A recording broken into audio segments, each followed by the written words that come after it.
De retour avec Côté Sport, chers téléspectateurs d'Info 83. Pourquoi je dis de retour? Parce qu'on est en 2023, l'actualité sportive se bouscule et on a la chance d'avoir celui que je surnomme, vous avez l'habitude, la légende du journalisme sportif. C'est monsieur Yves Mérins. Bonjour Yves. Bonjour Mehdi, bonjour à tout le monde. Merci encore d'être parmi nous. C'est un plaisir d'être avec vous. Eh ben, un plaisir partagé. Alors pourquoi je disais que justement l'actualité sportive se bouscule, on va y revenir justement tranquillement avec ton avis, j'allais dire d'expert, ton œil aiguisé. Alors je te propose de commencer football. Par hasard? Oui, Football. par pur hasard. Tu t'en doutes. Alors Oui. football, on va commencer par la Ligue 1, le PSG. Alors là je veux ton avis. On voit déjà un match nul contre Reims. 1-1 à la dernière minute. Est-ce qu'on peut dire que le PSG, là, il fatigue un petit peu? Qu'est-ce qui se passe? Je crois qu'en 2023, ils font tout à l'envers. Voilà. Ils ont commencé par des défaites. Ils sont allés perdre à Lens.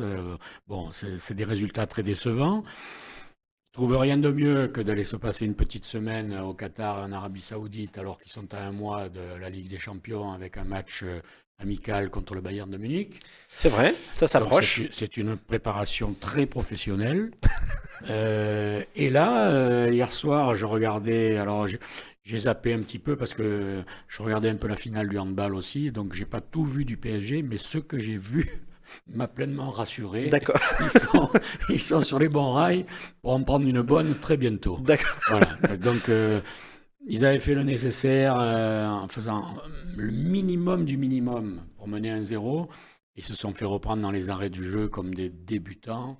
Le triumvirat de devant, là, ils sont toujours en vacances. Ils sont pas remis de la Coupe du J'aurais Monde. bien aimé voir les statistiques là, qui me plaisent beaucoup là, sur Canal quand ils disent qu'il a couru tant de kilomètres et tout ça. Je pense que hier soir, ils n'ont pas dû oser les sortir tellement ils ont peu couru, Ouais. les trois. Même Mbappé. Donc ça, Verratti rentre à la mi-temps, il se fait expulser au bout de quelques minutes. Mais bon, je trouve que c'est un PSG comme on n'a jamais vu depuis l'arrivée des Qataris à la tête du club. Je sais pas ce qu'ils font, je sais pas. Alors est-ce que ça serait peut-être un contre-coup de la Coupe du Monde au niveau justement des quelques stars, beaucoup de stars qu'il y a au PSG, ou qu'est-ce qui se passe? Tu penses que c'est une organisation du club là? Mais ça doit être géré depuis toujours, on connaissait parfaitement le calendrier. Bien sûr. Que Neymar soit un petit peu atteint parce que les résultats sont pas là, je veux bien. Que Mbappé soit légèrement atteint parce qu'il perd en finale après avoir fait un match extraordinaire, je veux bien, mais enfin, c'est quand même un grand compétiteur. Et quant à Messi, il devrait être euphorique. Donc il C'est devrait vrai. nous montrer des choses extraordinaires. Bon, on voit plus rien. Donc là, il y a un souci quelque part. Est-ce qu'on peut dire pas d'excuses à ce niveau-là? Ah non, non, à ce niveau-là, il n'y a jamais d'excuse. On est bien d'accord. Quand on parle des meilleurs joueurs du monde, ils doivent le prouver à chaque match. Ils doivent avoir une attitude, un comportement, un niveau de jeu qui doit être irréprochable. Bon, je sais bien que ce ne sont pas des machines, mais quand même, il y a le niveau minimum de Neymar, Mbappé, Messi, c'est quand même Niveau exceptionnel. exceptionnel. Donc il faut le montrer. Là, ils sont largement en dessous de leur potentiel. Le spectacle n'est pas au rendez-vous, mais j'ai envie de dire, un petit peu dans la lancée, on va parler de l'OM et de Monaco aussi. J'ai l'impression que, pareil, le spectacle n'est pas au rendez-vous, le niveau n'est pas au rendez-vous. Qu'est-ce que tu en Oui, penses? non, je suis moins sévère quand même avec Ah. Monaco et Marseille, parce que bon, c'est quand même pas le même budget, c'est quand même Effectivement. pas les mêmes joueurs. Bon, je me suis largement inquiété pour les Marseillais à la mi-temps, parce que là, c'est la plus mauvaise première mi-temps que j'ai vue depuis très très très longtemps. Ils se sont pris une leçon de football d'un Monaco qui m'a beaucoup séduit. Je pense que l'entraîneur belge n'a pas été très inspiré à la mi-temps en sortant par exemple Ben Yedder pour faire rentrer Mbolo. Ben Yedder avait manqué quelques occasions, mais dans le jeu, avec son petit cousin le Varois Ben Chegir, Mhm. ils avaient promené l'OM sur chaque attaque et il fallait fermer les yeux parce que tellement l'OM était en danger. Tu as été surpris de ce choix finalement de l'entraîneur? J'étais estomaqué, j'étais vraiment, je ne sais pas ce qui lui a pris de faire ça. En plus, bon, Ben Yedder, c'est quand même une référence en première division. Ça fait un moment qu'il le met un coup oui, un coup non, un coup je le sors, un coup je le fais rentrer à la fin. Un coup... Bon, je pense que Ben Yedder mérite une autre considération que ça. Je ne sais pas, il y a certainement un petit problème entre eux. Mais j'ai beau les voir se faire l'accolade quand il le sort, je n'y crois pas une seconde. Oui, j'ai l'impression que c'est politique. Donc la deuxième mi-temps de l'OM m'a paru bien meilleure. Bon, il n'y avait pas beaucoup de mal, tellement ils ont été catastrophiques en première mi-temps. Et puis bon, le gardien de Monaco leur a offert la balle de l'égalisation. Ça ne m'a pas échappé que ce n'est pas la première fois que ce Nubel, qu'on présente comme la doublure de Neuer en Allemagne, je crois que c'est un peu surfait. Le costume est un petit peu trop grand, peut-être, pour lui. Largement trop grand. Et donc l'OM s'est remis sur les bons rails, a poussé, a déstabilisé un Monaco qui était complètement plus du tout au même niveau qu'en première mi-temps. Et puis, cerise sur le gâteau, vous me connaissez, il a fallu qu'on ait encore une décision arbitrale qui fasse parler toute la France. J'allais te poser la question. Voilà. Non, mais je sais pas, je sais pas ce qu'ils font. Je pense qu'ils font exprès, c'est pas possible. Avec la VAR ? La VAR, c'est pas possible. Oui, j'allais te poser la question, Yves. On est tous devant la télé, on voit tous les mêmes images, on a tous les mêmes ralentis. J'ai vu Maripane essayer d'estropier Kola-Dizak, le Yougo là, de l'OM. Oui. Que l'arbitre le voit pas, s'il y a un joueur qui le cache, je veux bien tout ça, mais les gens de la VAR dans le camion, c'est pas possible qu'ils ne voient pas ça. Alors, on m'explique que suivant les cas de figure, ils peuvent appeler, ils ne peuvent pas appeler. Non, moi, je comprends pas. Si on utilise la VAR, il faut qu'ils appellent dans n'importe quel cas de figure. Voilà. S'il y a une injustice, s'il y a une erreur, s'il y a quelque chose qui ne convient pas, il faut qu'ils appellent. Il ne faut pas qu'ils fassent une liste des cas sur lesquels ils peuvent appeler, d'autres où on les laisse tranquilles. Bon, on ne sait pas si c'est l'arbitre qui peut appeler la VAR, si c'est la VAR qui peut appeler l'arbitre. Bon, tout ce que je vois, c'est qu'ils ont des micros dans toutes les oreilles. Heureusement qu'ils n'ont que 2 oreilles, sinon ils auraient 10 micros et des oreillettes. Et donc, je ne sais pas comment ils font. Ils ont encore inventé un système. Pour moi, la VAR devait apporter quelque chose. Et en fait, la VAR, elle multiplie les problèmes. Donc, oui, c'est-à-dire c'est moins clair qu'avant, c'est beaucoup plus opaque. L'utilisation est trop compliquée. Ils ont encore inventé des cas de figure, alors que ça devait être d'une simplicité biblique. Voilà. C'est vrai que j'ai le sentiment qu'à ce jour, aussi bien des professionnels du football que des spectateurs ne comprennent pas effectivement cette réglementation de la VAR. Hein. Personne n'a bien compris son utilisation. Je crois que je vais être fidèle à mon histoire depuis 40 ou 50 ans. Je crois que de moins en moins de personnes comprennent les arbitres.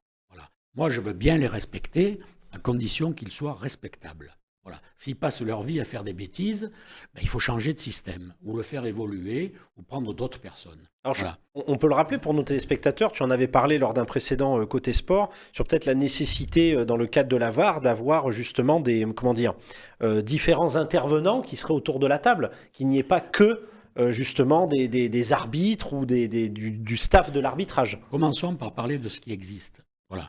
Il y a 3 arbitres sur le terrain. Un 4e qui sert à rien, qui a juste un panneau pour faire les changements, qui se trompe une fois sur 2. Donc laissons de côté le 4e. Et après, il y a dans un camion, ou dans les studios à Paris, où on dit le camion parce qu'au départ c'était comme ça, bien sûr, il y a 2 arbitres. Mais ce sont les mêmes. Les arbitres, le dimanche d'après, ils seront au centre du terrain. Celui du centre du terrain, il sera dans le camion, tout ça. Donc il y a consanguinité. Voilà. Et en plus, ils se notent.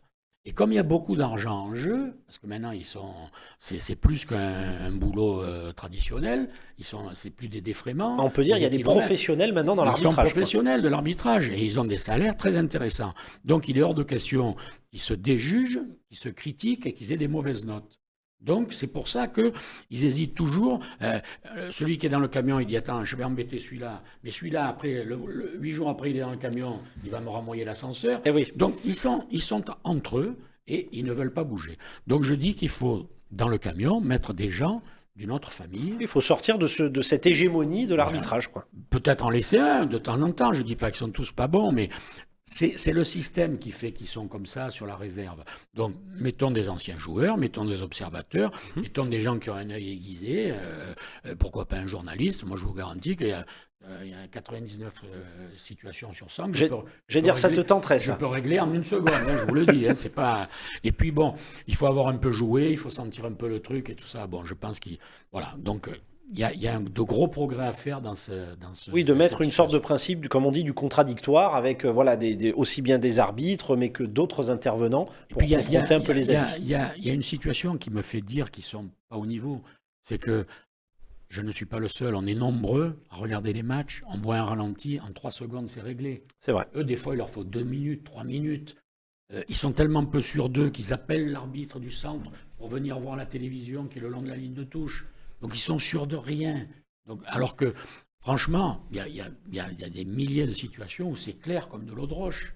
Voilà. Donc, voilà, ils sont compliqués. Je ne suis pas sûr qu'ils soient... J'allais dire même principe, à ce niveau-là, pas d'excuses, puisque forcément, on a le plus haut niveau de l'arbitrage aussi, à ce niveau-là.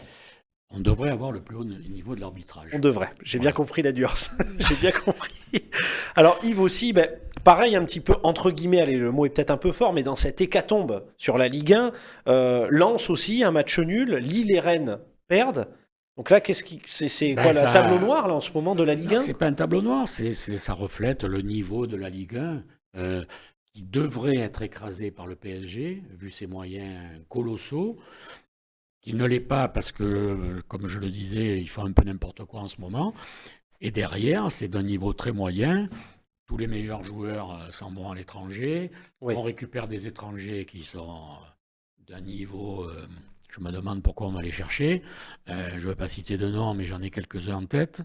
Donc, on est dans un championnat d'un niveau très moyen, avec des clubs historiques qui font absolument n'importe quoi. Alors, il y en a qui l'ont déjà payé cher, style Bordeaux, style Saint-Étienne, qui sont redescendus d'une case. Saint-Étienne est au bord de l'air national. Ça, je ne l'ai jamais vu quand même. C'est vrai que c'est assez inédit comme situation, je suis d'accord avec toi. Donc, il y a des grands clubs comme ça. Il y a des clubs qui étaient sur la pente ascendante, comme Strasbourg, qui tout d'un coup se cassent la figure et sont dans les derniers du championnat. Il y a Lyon. Alors là, je ne sais pas, c'est la limite d'âge de Jean-Michel Aulas ou c'est la non-motivation de Jean-Michel Aulas. Mais le Jean-Michel Aulas que j'ai connu pendant 25 ans n'accepterait jamais ce qui se passe en ce moment à Lyon. C'est pas possible. Une fatigue c'est surréaliste. Il n'est pas... Alors voilà, peut-être qu'il en a marre, mais à ce moment-là... Alors il a vendu un Américain, comme par hasard. Donc c'est vraiment... Les Américains, c'est le summum dans le football. C'est bien connu. Bien sûr. Donc voilà, il a vendu un Américain, comme plein d'autres clubs de première division, et on sait comment ça marche. Donc Lyon, c'est catastrophique. Donc Lille n'arrive pas à s'en sortir. Lens fait un bon championnat par rapport à ses moyens. Très bon championnat. Ils vont toujours chercher des joueurs et ils les font passer 3 ou 4 degrés. Donc eux, ils font le boulot. Mais bon, si l'opposition de Paris, pour Paris et Marseille, c'est Lens, Lille ou Rennes, ça veut dire dans quel état on est quand même. J'allais dire, on bascule à une autre époque là pour le coup. Ouais, ça fait pas très sérieux quoi. Et après, on s'en rend compte en Coupe d'Europe. Hein. Voilà, après, j'allais dire. Les Français s'en sortent pas dès qu'il y a. Voilà, l'OM, ça fait des années qu'ils font rire dès qu'ils jouent à la Ligue des Champions. Voilà, c'est pas compliqué. Après, j'allais dire, quand on est au plus bas, on peut que remonter la pente. C'est tout ce qu'on leur souhaite. Oui, mais vous savez, il y a une image quand on coule dans la piscine, on va au fond, on tape au fond. Mais eux, ils n'ont pas trouvé le fond encore. Ils n'arrivent pas à taper pour remonter. Donc, on reste dans les mauvaises eaux, le mauvais niveau. Là. Écoute Yves, je voudrais sans transition aussi avoir ton avis au niveau de la Nationale 2, parce que là il y a un événement, j'allais dire, ça bouillonne en ce moment vis-à-vis du Sporting à Toulon. On parle d'une sorte de sursaut des supporters. Il était temps. Voilà, ça fait 30 ans que ça dure. Ça fait 30 ans que la région possède toujours des pépites dans tous les coins de la ville et du département qui vont faire la fortune des clubs de partout en France et en Europe. Et il était temps que les gens qui aiment le football se réveillent un peu à Toulon.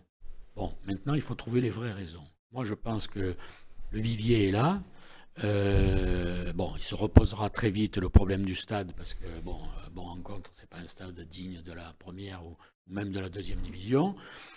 Et après, il faut aller mettre le doigt là où ça fait mal. Hein. C'est un problème de dirigeants. C'est tout.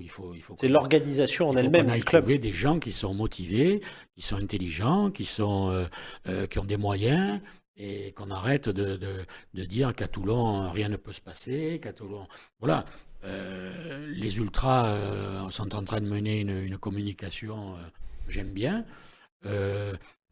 Ils ont appuyé sur un truc qui est une évidence, c'est-à-dire que Toulon, ce n'est pas un village. Toulon, c'est la 14e.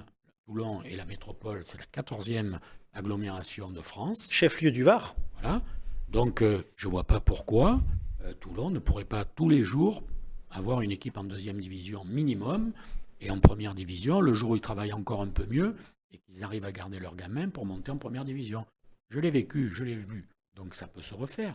Ce que j'allais te demander, donc toi qui as connu l'apogée, même l'acmé du Sporting Club de Toulon, de la Rascasse, tu penses que c'est possible de retrouver cet essor, cet engouement-là? C'est pas possible, c'est une obligation. Il faut. C'est nécessaire. Il faut se donner cette ambition. On a les moyens en tout cas. On a les moyens, on a un public qui serait prêt à envahir le stade, celui-là ou le prochain qu'on fera. Absolument. On a tout pour arrêter de faire des complexes entre Nice et Marseille, comme dans plein de domaines d'ailleurs. C'est vrai. Donc il faut vite que des gens se mettent autour d'une table et qu'on travaille pour aller trouver des gens compétents. Je vais vous faire une petite comparaison. Le rugby, tant que c'était du rugby amateur éclairé, grande histoire RCT. Le jour où c'est passé au niveau professionnel, le RCT a eu du mal, est redescendu, ce qui n'était jamais arrivé, à l'échelon en dessous. C'est vrai. Bon, ils ont eu du mal à remonter. Et puis, Mourad Boudjelal est arrivé. Bon, moi, pendant 20 ans, j'ai entendu dire Mayol, on ne peut rien faire, c'est construit sur un parking. Ça ne marchera jamais. Ça ne marchera jamais, c'est minable, on ne peut pas faire de loges et tout ça. Mourad est arrivé. 3 ans après, il y avait 30 ou 40 loges. Le stade, j'y suis retourné la semaine dernière contre les Italiens en Coupe d'Europe. Je n'ai pas reconnu le stade Mayol. Vraiment, ils l'ont bien amélioré, il est confortable. Ça n'a plus rien à voir. Ça n'a plus rien à voir. On m'expliquait aussi à l'époque qu'on ne pouvait pas faire la relation entre le Palais Neptune et le stade. Exact. Parce pour avoir des VIP qui étaient au Palais Neptune et bien comme par hasard, il y a une passerelle maintenant, on va directement au stade. Donc tout est possible, on a les moyens de le faire. Mais il faut avoir des idées, des moyens, un peu d'intelligence et puis que tout le monde ait envie de tirer dans le même sens. Voilà, c'est ça le problème. Est-ce qu'on peut dire qu'il n'y a plus qu'à pour la Rascasse? Il n'y a plus qu'à, mais le problème... ça fait un petit moment qu'il n'y a plus qu'à. Il n'y a plus qu'à, mais le chemin est long, quoi. Il va falloir se retrousser les manches et au-delà des épaules. C'est vraiment... Parce que là, en calculant, oui, c'est plusieurs décennies. On parle même de 30 ans quand même. Ça fait 30 ans que... 30 ans cette année. C'est ça. Que le Sporting a perdu son statut professionnel. 30 ans déjà. 30 ans. C'est-à-dire que mon fils était jeune. Il se régalait d'aller voir les matchs en première division. Pendant donc toute sa post-adolescence et son début de vie, il n'a plus vu, il a été obligé d'aller à Marseille ou à Nice, plutôt à Marseille d'ailleurs. Mon petit-fils qui est né à Toulon et mon deuxième petit-fils, ils n'ont jamais vu un match de football à Toulon. Voilà, il faut que je les amène au Vélodrome pour voir un match de haut niveau. On ne peut pas. Alors que c'est vrai que c'est surprenant. Toute la jeunesse toulonnaise devrait être tous les 15 jours voir Mbappé, Neymar, Messi et tous les joueurs de première division. Voilà. Pourquoi les priver de ça? C'est assez préoccupant, voilà, pour ne pas dire plus. En parlant de Toulon, justement, on va parler de rugby avec le RCT. Alors, selon toi, le RCT, comment dire, il rassure pas, il se relève pas? C'est pas... comment dire, tu es mitigé, quoi. Je suis ennuyé parce que je croyais énormément dans le projet Mignoni-Azéma. Oui. Là, eux, ils ont la chance d'avoir un président mécène qui ne compte pas, qui ne regarde pas à la dépense. Tout à fait, qui investit beaucoup. Il y a un gros centre d'entraînement, de formation qui s'est mis en place, qui a été inauguré. Donc l'outil de travail est merveilleux.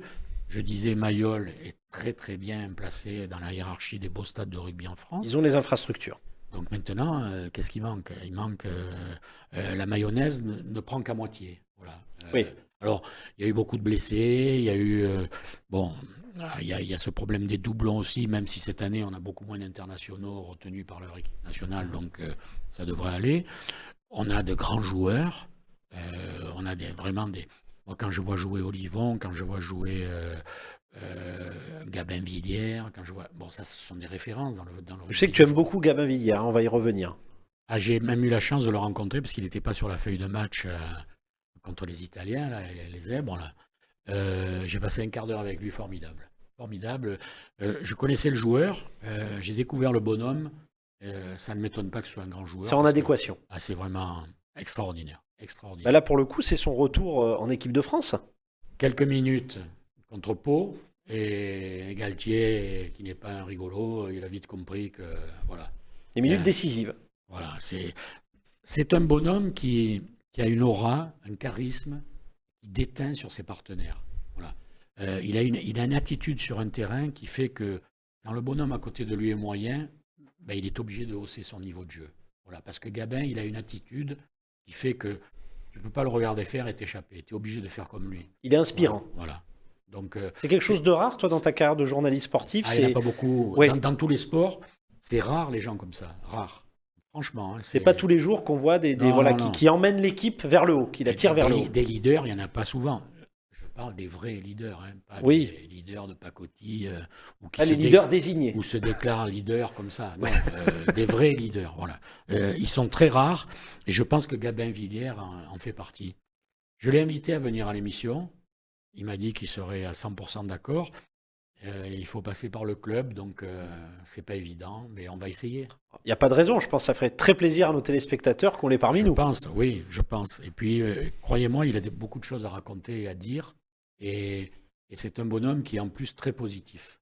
Donc voilà, ça serait bien de l'avoir et qu'il nous témoigne sa confiance. Ah bah écoute, on va parler maintenant de handball. Moi, je voudrais un petit peu ton avis, parce que c'est pas tous les jours qu'on parle justement de handball. Pas Toulonnais. Alors non, tout à fait. Non, on va parler plutôt des Français. Voilà, ouais. Des Français. Donc les Français en argent, on peut le dire. Très belle Coupe du Monde, très beau mondial. Ça se passe plutôt bien. Très très bien. En plus, à la fin, ils sont ennuyés par quelques blessés, dont un leader dont on parlait, Nikola Karabatic. Oui. Il m'a fait beaucoup de peine parce qu'il a joué les 10 premières minutes du match, ça s'est très mal passé, il a été fantomatique, inexistant. Donc Guillaume Gilles a été obligé de le sortir. Voilà, c'est un Gabin Villiers, Nikola Karabatic. Quand il n'est pas là, l'équipe, elle ne joue pas pareil. Et ça se ressent sur le terrain. Ouais. Et donc, ils sont tombés en plus sur une équipe danoise qui était fantastique. Mais ils avaient les moyens. Ils sont à 10 minutes de la fin, ils sont encore à un but ou à égalité. C'est une défaite à 34-29. C'est non, pas mais non plus... il y a 2 ou 3 buts à la fin qui ne comptent pas. En fait, il y a 1 ou 2 buts d'écart, c'est tout. Voilà. C'est pas écrasant. Non, pas du tout. Et je pense que les Danois le reconnaîtront volontiers si ce n'est pas déjà fait. Ils sont tombés sur une belle équipe de France. Alors après, il y a Karabatic blessé, il y a un des ailiers qui est blessé, il y a Prandi, là, ce qu'il appelle à la télé le bison, il n'avait plus d'épaule. Enfin bon, pour un handballeur, c'est gênant. Pour le coup, voilà, donc plus à la maison, il y en avait qui n'étaient pas venus parce qu'ils sont blessés aussi. Donc franchement, il y a un vivier de handballeurs en France qui est assez énorme. Ça fait 20 ou 25 ans que ça dure. Voilà une fédération qui prend les choses par le bon bout. Même si de temps en temps, il y a un souci. Il peut y avoir des écarts. À la Ligue nationale. Bon. Non, mais ce sont des gens bien, qui travaillent très bien. Et je pense qu'ils méritent, ils ne volent rien. Il y a des médailles partout. Bon, là, on a l'air d'être triste parce qu'ils sont médailles d'argent d'un mondial, mais quand même. C'est quand même exceptionnel. Médaille d'argent mondiale. Les Jeux Olympiques ont lieu à Paris dans 1 an. Bon, je pense que voilà, il n'y a pas beaucoup d'équipes qui peuvent être à ce niveau en France, quoi. On peut dire, et qui se maintient, comme tu dis, depuis des années. Donc la France, on peut dire une nation du handball. En plus, bon, vous voyez, il n'y a pas de secret. Les coachs, Daniel Costantini pendant des années. Derrière, rappelez-moi le nom de celui qui a pris le relais, là, un ancien joueur aussi, un Toulousain. Oh, le nom m'échappe. Maintenant, Guillaume Gilles. Bon, ce sont des gens extraordinaires, voilà, des coachs, des entraîneurs, des managers extraordinaires. Qui sont faits pour ça. Et comme par hasard, leur équipe, elle joue intelligemment, ils gèrent les situations critiques dans la seconde. Enfin bon, voilà, donc franchement, chapeau à ces gens-là. Ce qui a pu manquer je dirais, au niveau des entraîneurs de foot, hein, tu l'avais dit justement qu'on allait souvent chercher des étrangers. En club. Oui, en club, tout à fait. Parce qu'en sélection encore. Non. En sélection nationale. Bon, ça va. En club. On n'a pas trop à se plaindre. Bon, même si c'est pas toujours parfait, mais on n'a pas trop à se plaindre. Et, bon, depuis 10 ans avec Deschamps, Ah oui, On a quand même touché ça marche fort. le Graal, hein, quand même. Hein. Donc, Ça marche très très fort. Alors, on peut dire aussi en termes de tennis, ça a marché très fort aussi encore pour je voulais Djokovic. dire juste un Oui, truc encore sur le hand. bien sûr, je t'en prie. On disait qu'on ne parlait pas de hand varrois, mais C'est vrai. les filles du hand de Toulon ont change d'entraîneur Oui, en fin de saison. c'est important Alors de le bon, souligner. Je trouve bizarre qu'on annonce ça en pleine saison, parce que je me mets à la place de Stéphane Plantin, qui doit gérer encore 3 ou 4 mois de championnat, en sachant qu'il est sur un siège éjectable. Mais ils ont pris Joël Da Silva, qui était l'ancien entraîneur de Saint-Raphaël chez les garçons, qui est une pointure. Voilà. Donc je pense que ça peut rebondir très vite avec Da Silva. Je pense que les filles ont vraiment un bel avenir devant Ouais, elles. de beaux succès en Beau perspective. succès, ouais.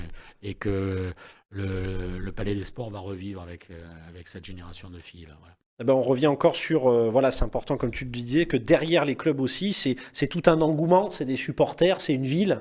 Ouais. Donc c'est important de le souligner. Et on leur souhaite, j'allais dire, autant de succès que Djokovic en Australie encore. Bon, c'est exceptionnel aussi ce parcours-là, un Novak Djokovic qui est exceptionnel. En Australie, il n'y avait que le Covid qui pouvait le faire perdre. Oui, Voilà. L'année dernière, ils l'ont pas accepté. C'est vrai.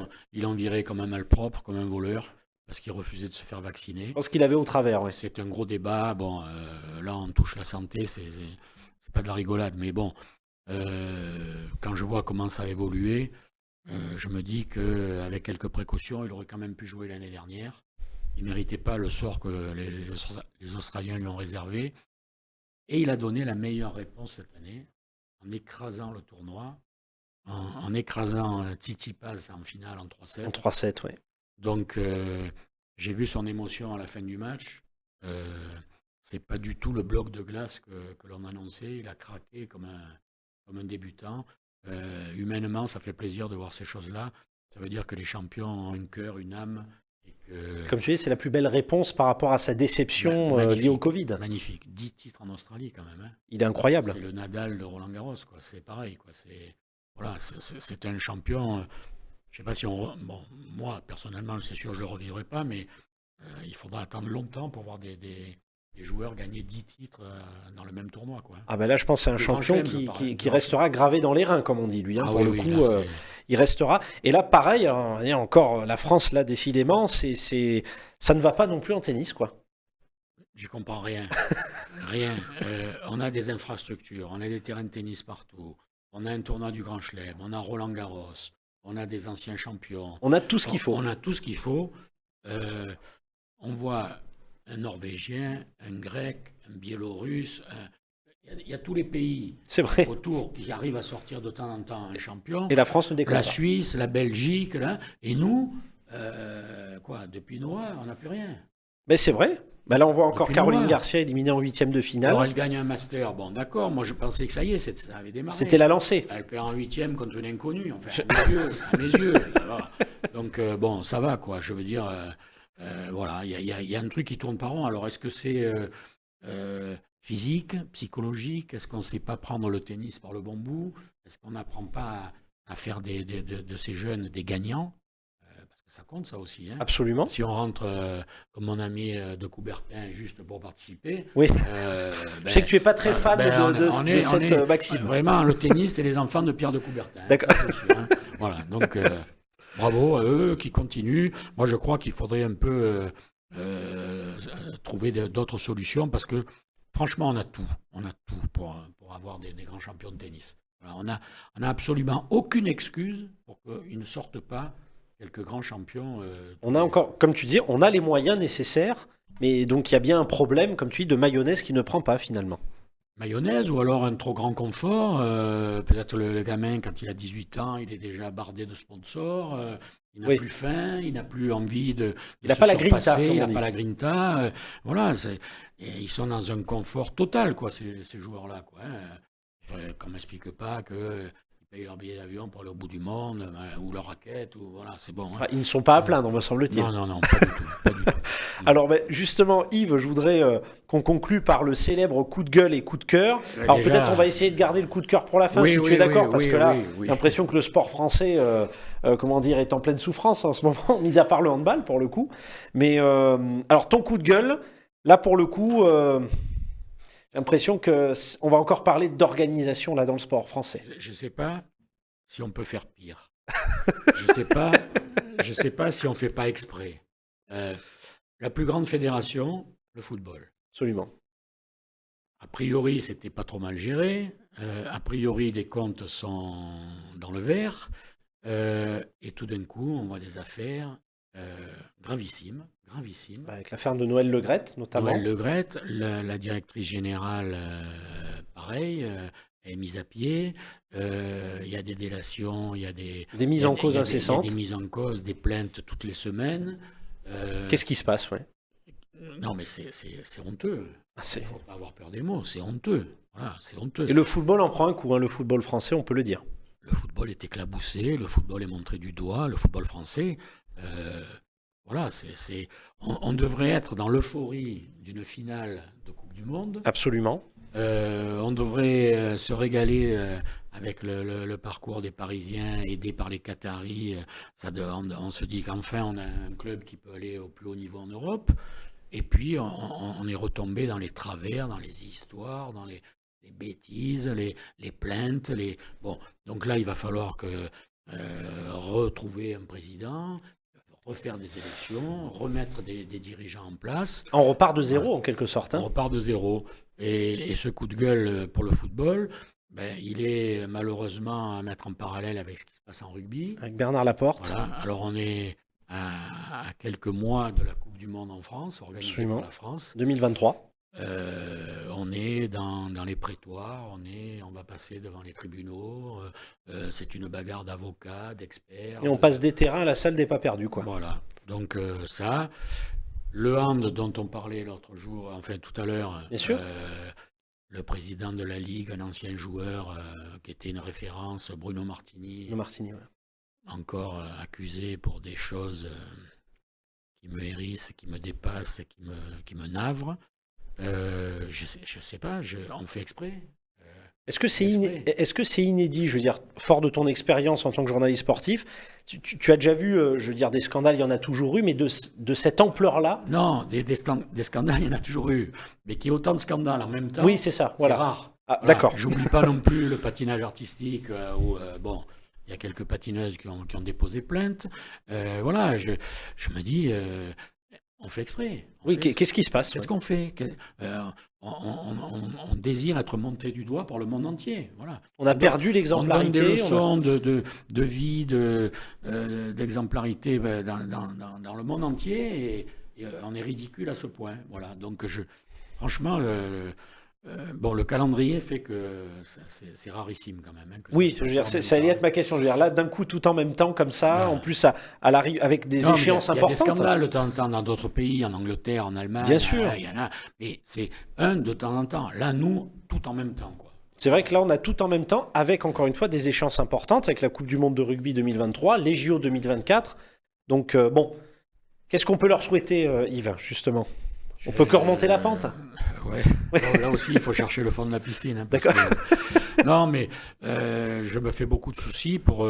imaginons que dans 2 mois, on ait un nouveau président de fédération de rugby, avec tout un comité directeur de gens complètement nouveaux et tout ça. 3 mois après, ils ont le monde entier qui arrive en France. Est-ce qu'ils seront capables de faire face à ce genre de challenge?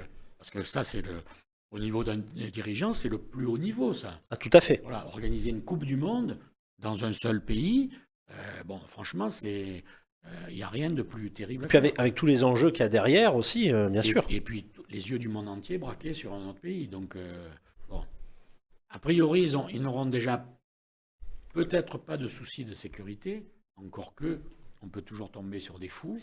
Bien sûr. Qui ne sont pas du monde du rugby. On n'est pas à l'abri. Des gens qui se serviraient de cet événement pour... Bon, là, il y a l'État qui va donner un coup de main, donc ils sont bien pas sûr. Seuls. Mais heureusement qu'il y a ça, quoi, que le public du rugby est un public de gens chaleureux, sympas, connaisseurs. Bon, mais bon, s'il y avait une Coupe du Monde de foot à organiser en France, je crains le pire. Hein. Mais enfin, bon, les matchs au Stade de France à Paris, moi, rien n'empêchera les cités de débarquer et d'escalader les grilles comme pour un match de foot. Hein. c'est un autre public. Hein. Tout à fait. Voilà, C'est donc, pas, on a coutume de dire que le public de rugby n'est pas le même que celui du On football. ne va pas pouvoir dire à chaque fois que c'est à cause des Anglais. Hein. Ah, Voilà, hein. Donc, petit clin d'œil. Il faudra bien un jour prendre nos responsabilités. Hein. Eh ben écoute Yves, pour terminer sur quand même une note joyeuse, parce que là on a fait un côté sport qui a l'air visiblement dramatique pour le sport français, mais ça n'est que l'actualité, encore une fois, hein, qui se bouscule. J'aimerais qu'on termine par ton coup de cœur. C'est pour un bonhomme extraordinaire, un skieur français, qui s'appelle Johan Claret, qui a 42 ans, qui est un adepte de la discipline la plus dangereuse, la plus formidable du ski, c'est la descente, le super G, et surtout la descente. Il arrive à 42 ans à faire encore des podiums. Il est vice-champion olympique l'année dernière, à 41 ans. À 42 ans, il vient de monter sur la deuxième marche du podium à Kitzbühel. Kitzbühel, c'est la référence des descentes dans le monde du ski et dans l'histoire. Avant que peut-être que les Qataris ou l'Arabie Saoudite nous inventent une piste de descente un jour. Mais là, pour le moment, c'est Kitzbühel. Et avec 3 ou 4 autres, mais enfin, ça fait partie des grands endroits du ski. Et ben, Johan Claret, il est là. Il a 42 ans. Il est toujours au plus haut niveau. J'ai vu 2 ou 3 interviews de lui. C'est un grand monsieur. Voilà, c'est un Gabin Villière avec 20 ans de plus. Ça te rappelle, j'allais dire, les belles heures du ski, les Jean-Claude Killy, etc. Ne me poussez pas à faire un parallèle entre le ski et le tennis. D'accord. Parce que tout d'un coup, on voit arriver des skieurs de pays dont je ne connaissais même pas l'endroit où ça se trouvait. Et vrai. Nous, on n'arrive toujours pas à trouver des enfants à Killy, Alphand et compagnie. Donc, je m'étonne un peu là aussi. Je me dis que peut-être que... Parce que là aussi, on a les terrains qu'il faut. Hein. On a les Alpes, les Pyrénées. Donc, on pourrait trouver quand même. Normalement, tout ce qu'il faut. Ouais. On attend. On se satisfait de temps en temps d'une 5e place, d'une 3e place de Tessa Worley, de Clément Noël qui en gagne un quand les autres tombent. Voilà. On se contente de peu. Voilà, on se contente de peu. Et je pense que... il faudrait vite retrouver un âge doré du ski et il faudrait vite s'inspirer de garçons comme Johan Claret. Johan Claret, voilà, encore une fois, 42 ans et qui continue justement de réussir et d'enrichir encore une fois, comme tu le disais, son palmarès. Bon, il va enchaîner sur toutes les médailles d'or dans les catégories vétérans. Hein. Ah bah, on lui souhaite en tout cas, moi j'espère. Il va écraser toute la population des vétérans quand même. Ah bah en tout cas non. J'allais dire, pour le coup, c'est tout ce qu'on lui souhaite, qu'il continue à nous faire rêver, comme on dit. Qu'il continue à nous inspirer. Oui, parce que c'est l'essence même du sport, ça, de faire rêver les gamins et les moins gamins comme moi. Voilà. Eh ben écoute Yves, ça a été, comme tu le sais, toujours un plaisir de faire ce côté sport. Encore, malheureusement, j'allais dire, les téléspectateurs vont nous en vouloir. Ils vont dire, là, le sport français, c'est très, très négatif. Mais bon, encore une fois, il faut rester optimiste. Qu'est-ce que tu en penses ? Et bien sûr qu'il faut toujours être optimiste, mais on n'a plus beaucoup de temps à perdre, quoi. Moi, je pense qu'il faut penser à tous les gamins. Voilà. Ils ont un devoir d'exemplarité. Il y a un côté mimétisme là, de ces champions. Bon, il faut qu'on en retrouve beaucoup et je pense que ça donnerait un peu de liant à la société d'aujourd'hui qui est un peu malade, qui va de problème en problème. Donc, le sport, c'est encore un îlot d'espérance. Voilà. C'est des valeurs et il a un rôle à jouer. Exactement. Eh ben écoute, c'est sur cette note positive que je te remercie infiniment d'avoir été parmi nous, Yves, encore une fois pour ce côté sport. On se retrouve bientôt pour le prochain. Très bientôt et merci de me recevoir. Eh ben écoute, avec grand plaisir. Merci à toi d'être parmi nous. Merci à vous, chers téléspectateurs, pour votre fidélité et à très bientôt pour un nouveau côté sport.